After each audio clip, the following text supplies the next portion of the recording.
అననీయ అను ఒక మనుష్యుడు తన భార్య అయిన సప్పీరాతో ఏకమై పొలమమ్మెను.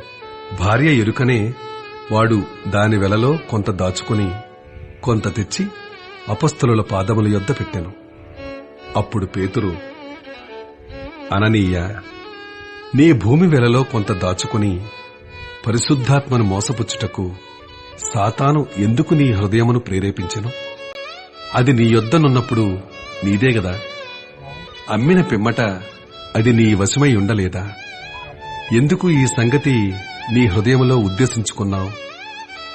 నీవు మనుష్యులతో కాదు, దేవునితోనే అబద్ధమాడితివని వానితో చెప్పెను. అననీయ ఈ మాటలు వినుచునే పడి ప్రాణము విడువగా వినుని వారికందరికీ మిగుల భయము కలిగెను.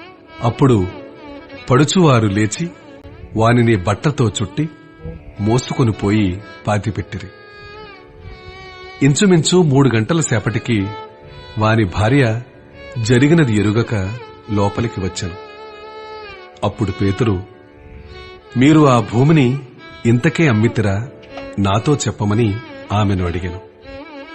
అందుకామె, అవును, ఇంతకే అని చెప్పెను. అందుకు పేతురు, మీరెందుకు ఏకీభవించితిరి? ఇదిగో, నీ పెనిమిటిని పాతిపెట్టిన వారి పాదములు వాకిటనే ఉన్నవి. వారు నిన్నును మోసుకొని పోవుదురని ఆమెతో చెప్పెను. వెంటనే ఆమె అతని పాదముల యొద్దపడి ప్రాణము విడిచెను. ఆ పడుచువారు లోపలికి వచ్చి ఆమె చనిపోయినది చూచి ఆమెను మోసుకొని పోయి ఆమె పెనిమిటి యొద్ద పాతిపెట్టిరి. సంఘమంతటికిని ఈ సంగతులు వినిన వారందరికీ మిగుల భయము కలిగెను.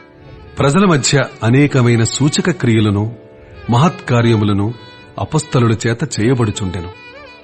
మరియు వారందరూ ఏకమనస్కులై సొలొమోను మంటపములో ఉండిరి.